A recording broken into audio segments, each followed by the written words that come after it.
today, Mr. Richard Pulsford.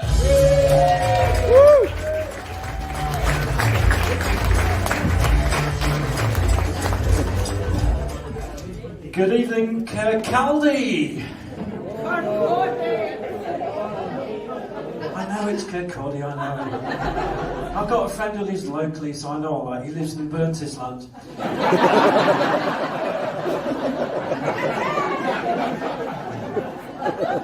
Yeah, so it's another bloke who's not had his haircut since lockdown, but yeah, so no, to be honest, I'm just glad that I got here on time anyway, even if the final act hasn't yet.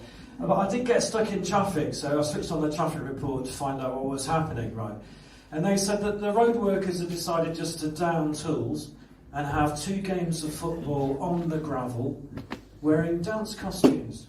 Yeah. And the sports report confirmed it was 2-2 on aggregate.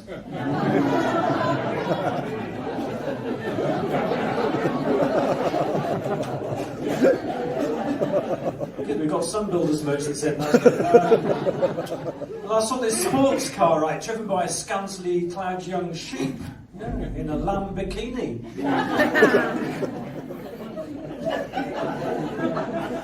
So I don't know what it's like in Fife, but my local council are so keen to make the buses run on time, they're pulling out all the stops. So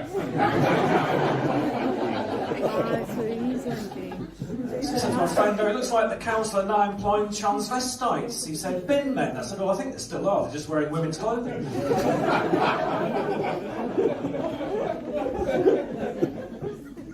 So they say you should live every day as if it's your last, don't they? So, live every day as if it's your last. So I've decided to book myself into a hospice.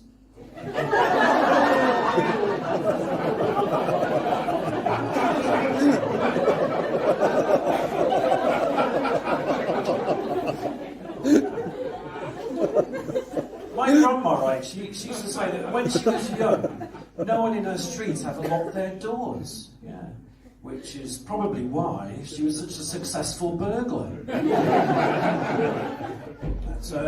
My grandma died, but she's doing what she loves. She was dancing in her flat. It was just unfortunate she tripped over the electric fibre. She was in her element.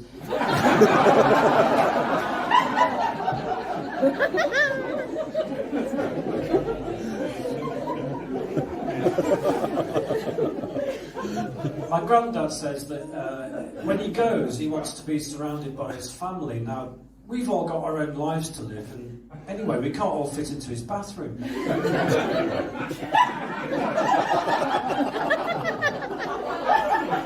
It's a slow burn, that one.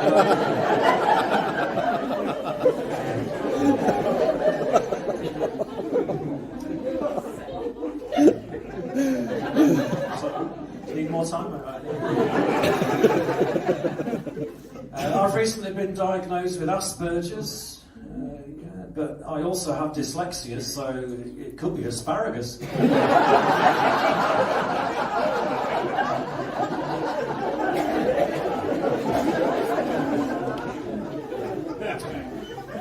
So I thought I'd do some heavyweight political stuff in this show. I thought that would be appropriate, so I'm going to tackle the thorny subject of Brexit.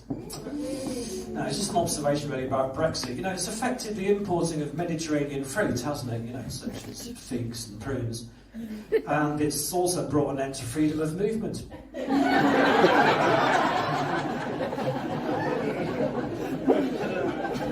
That's one for our older viewers. Now, I once met Nigel Farage. Now, I'll treat everyone as a fellow human being. I thought I'd give Nigel Farage a present. So what I had for him was a bonsai. But Nigel Farage, he wouldn't accept my bonsai because he said it was foreign. I thought about it later. I thought, well, yeah, of course, he would have been happier with some bigger tree.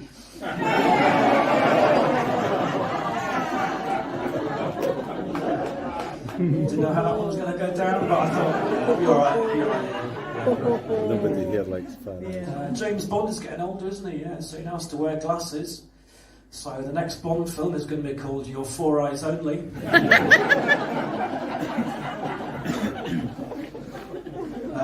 Very complicated setup's the next joke, but bear with me. So the speed dating event for Sean Connery fans had to share the same room as the chickenpox relapse support group. But in spite of that, everyone enjoyed their shingles night.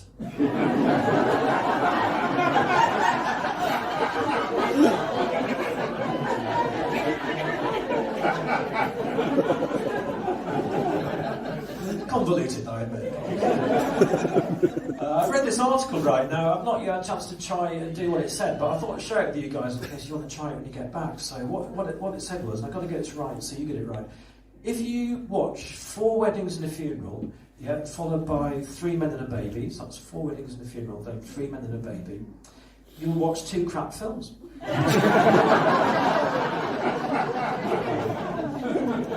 Which is why I've not done it yet. So, I turned up to my kickboxing class, forgetting my opponent said he couldn't make it. I was kicking myself.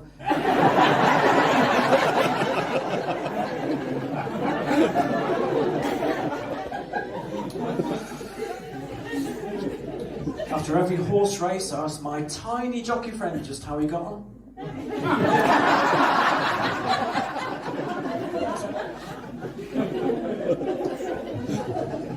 This morning I was sending a food parcel to my first wife. Yeah, FedEx.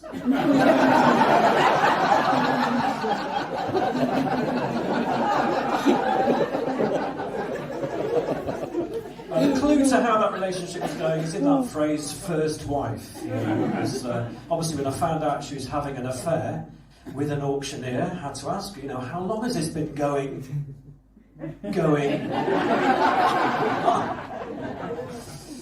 We had our stupid disagreements. We had like a long list of French cities we wanted to visit, and she spent ages and ages justifying another trip to Paris until I had to interrupt her and say, look, can I have Marseille now? Looks better in a Cockney accent, doesn't it? So where I live, we've had a lot of rain recently, so I shouldn't have been surprised. But I went to my garden this morning, right, and I found 2 deep holes with water in them, and I thought, well.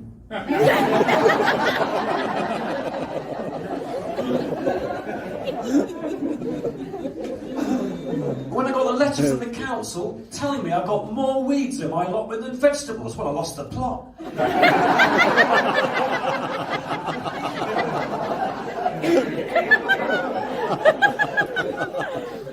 And then I got a rejection letter from NASA. Now, I'm not sure I believe it when they say there's no space on their training programme.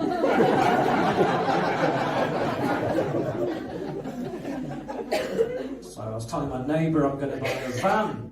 He said, camper? Talking about amazing.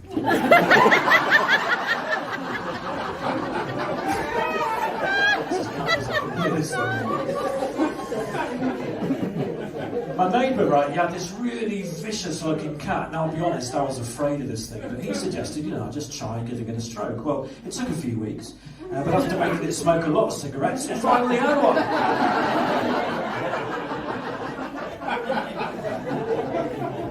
Animal cruelty, yeah. My pet chameleon never really blended in until it fell in the food mixer. God. You like the other animal cruelty one? Come on. They say that dolphins and humans are the only animals that have sex for pleasure. Yeah. Although I have to admit, I think even the dolphin wasn't really enjoying it that much. Hard to say, because I've got a lifetime ban from the Sea Life Centre now, so I don't know. No, honestly, I do like animals. In fact, my favourite animals are foxes, yeah. Closely followed by hounds. Closely followed by horses. With some bastards riding them. So, I was waiting to cross the road, right? This chicken came along to do the same thing, yeah. And I suddenly thought, well, that's funny, isn't it? Because it's like a chicken crossing the road, yeah. So I laughed at the reference, right? And then the chicken laughed so hard, it laid an egg. And I thought, well, it's not every day you get a standing ovulation. I'm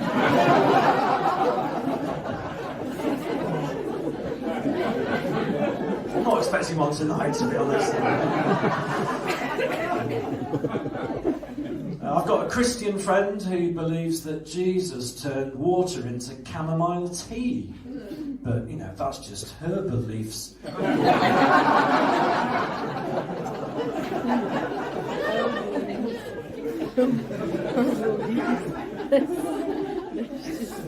Right, so there's this alkaline religious Jew.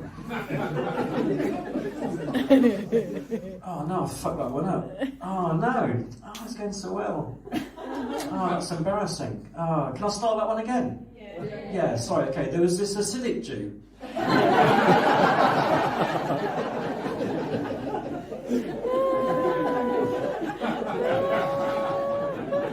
Did I really fuck that one up? I've got a girlfriend now. Yay. She is a stunner, yeah. She works in a local abattoir.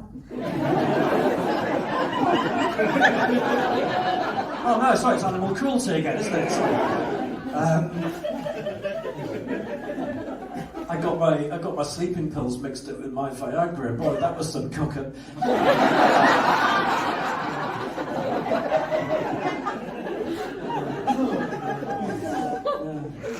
The neighbours, right, they had the gall to complain to the police about our noisy lovemaking. Can you believe that? Yeah. I mean, the officers that turned up asked me if I would come quietly.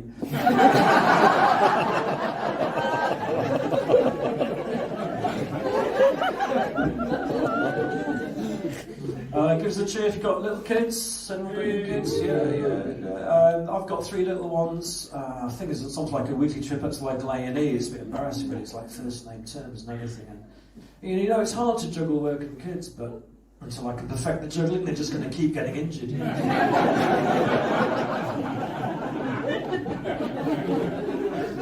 I would have done some juggling in the show, but I haven't got the balls. I think if you haven't got young kids, you'll know that they ask awkward questions and when you least expect it. And the thing is, you can't tell an outright lie because they can see straight through that. So you've got to come up with plausible answers. So, the other day my son said to me, "Dad, what's a eunuch?" And I kind of went, "Ooh, well, look, son, I'm not going to go into detail, just willy-nilly."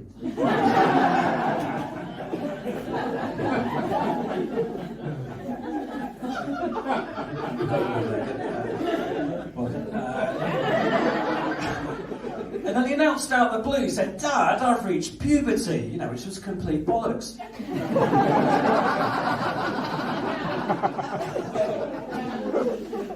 Right, there's a slight change here. Does anyone remember that series of articles that Stephen Hawking ran in a national newspaper? It's obviously a few years ago now. It was about underwear through the ages. No, it's called The Times History of Briefs. No, okay, well, so that's fine. Stephen Hawking, well, he can talk the talk.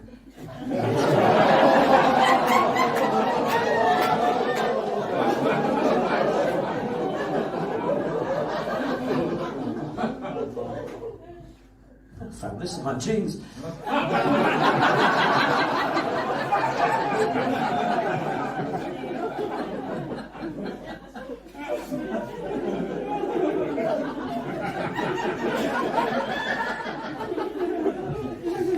One prop and I remembered it.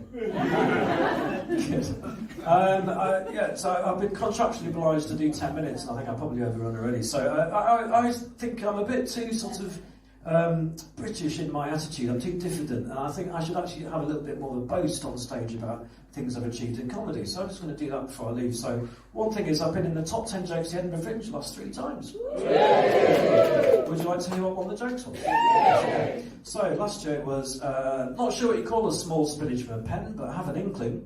You were on the judgment panel for that one. So I live in a little town further away in Scotland. You won't have heard of it, but I switched on the lights there at Christmas. Yeah, thank you. I mean, they didn't ask me to. It was good fun. And a boast as well. I've actually written material for Jimmy Carr. Thank you. Next week. I'm going to send it off to him.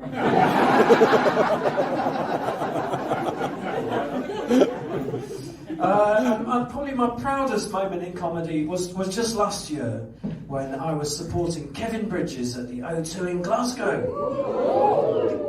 Yeah, there I was going, "Come on, Kevin!"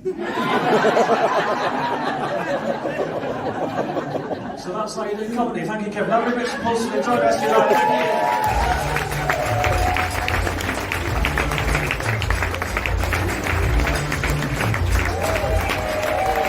Richard Pulsford. Thank you. Enjoy the rest of your show.